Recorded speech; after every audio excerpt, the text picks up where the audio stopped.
So, this is weird. And it's only weird because I say it's weird. Because at the time of me recording this audio, it's actually 3 a.m. in the morning, October 13th. So, the numbers might not be up to date, folks. I apologize for that. The reason I say that is because today, the Colorado Avalanche are going to play off against the ill-fated Buffalo Sabres at 12:30 Eastern, 9:30 Pacific. And this video is scheduled to be public on YouTube around 12, so probably when the game comes to an end, or right around the game's end time. Today we're going to be talking about a guy in Colorado that should be, by all accounts, the replacement as a top-line forward for Mikko Rantanen. Quite frankly, he's lived up to the bill. He's played out of his mind crazy good for the past year, exhibiting a scoring profile that we might not have ever thought was possible in this guy. Like, yeah, he was a top player, he was a top prospect, he was supposed to be good, but we never thought he'd be this good. In Carolina, Colorado, or otherwise. Today we're talking about Martin Necas and getting into the latest with him and his situation because my, oh my, does it not look good for him in the Colorado Avalanche. Now, things might actually be looking good, literally speaking, in the game that happened today. Right now, he's got 6 points in 3 games played, piggybacking off of a big 83-point year in 79 games played last season.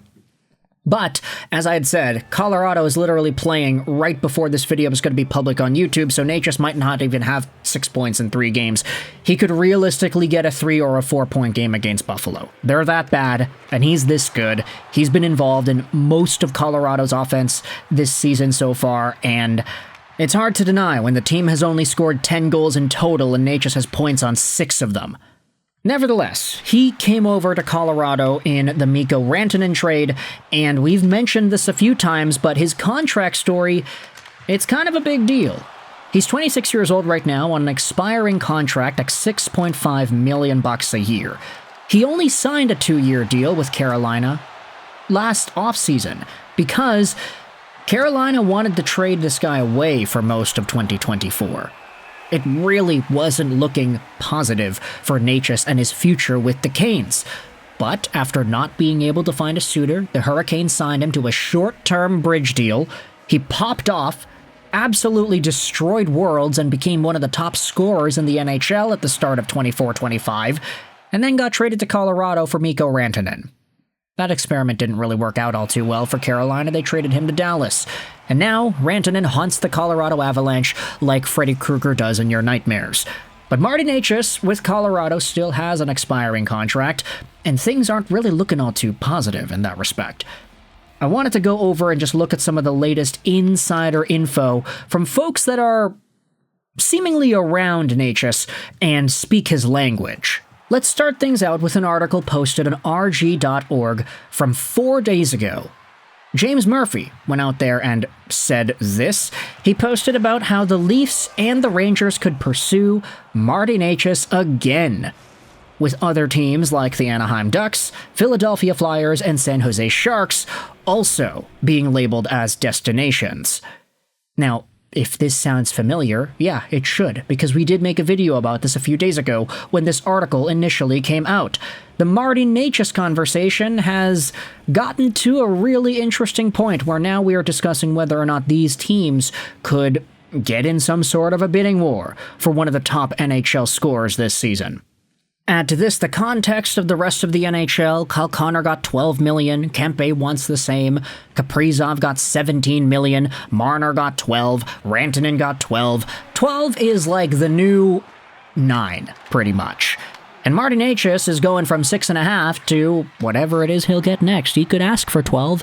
He's definitely been in the point production territory the past year to demand it. But,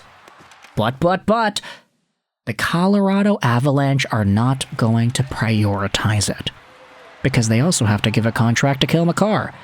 That is their other player that is in need of a deal soon, and you could very well say they don't want to go out there and give Necas a little bit too much, that Makar is all of a sudden not going to be able to get what he's worth. Cale could realistically get $17 million. That's not that unreasonable. So Colorado has all of their chips pushed in that direction, even though Martin Necas is a talented player that could go out there and get some pretty significant dough. If he does start asking for what Mikko Rantanen got, then all of a sudden Colorado is in the same situation that they were in last year when they had Mikko Rantanen.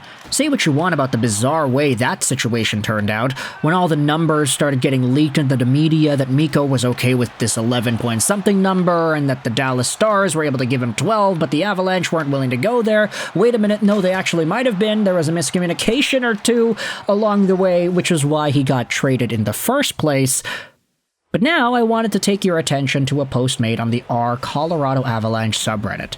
This was posted to 0 upvotes, and nobody is really taking it seriously. But Ved Dixip went out there and said this, that it's not likely that Martin Necas will stay in Colorado, as per a Czech NHL scout. Necas, of course, he's Czech.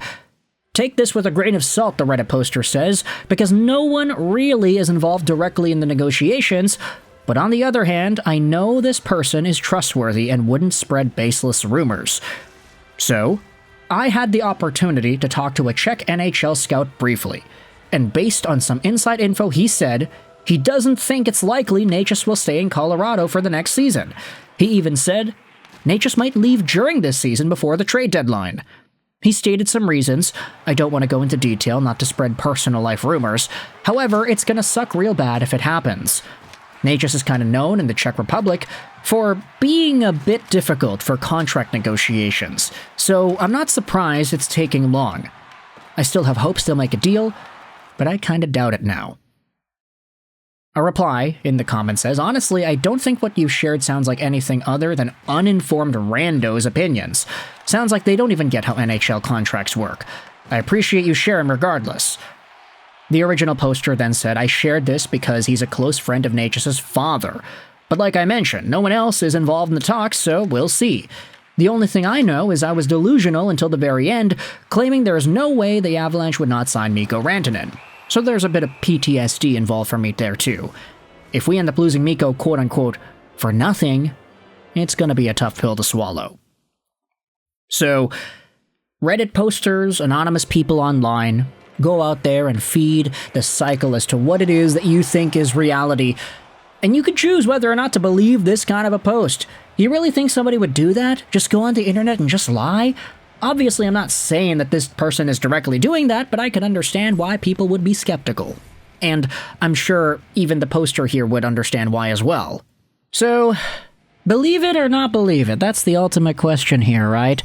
I'm not, one to feed into whatever it is just spewed out there online by whomever. I know we make videos about it, but, just because I talk about it online doesn't mean I necessarily believe it.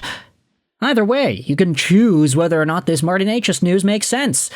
The fact that there was already a pretty difficult negotiation with him contract-wise last year in 2024, and there have already been big discussions as to whether or not this guy's going to price himself out of Colorado and demand a little bit more than what the Avalanche want, and they don't want to prioritize him over Makar, etc., etc. I honestly do buy into it a little. But at the same time, he's been so good this season that it's hard to say that anybody is going to get traded if they're leading the NHL in points or assists or whatever.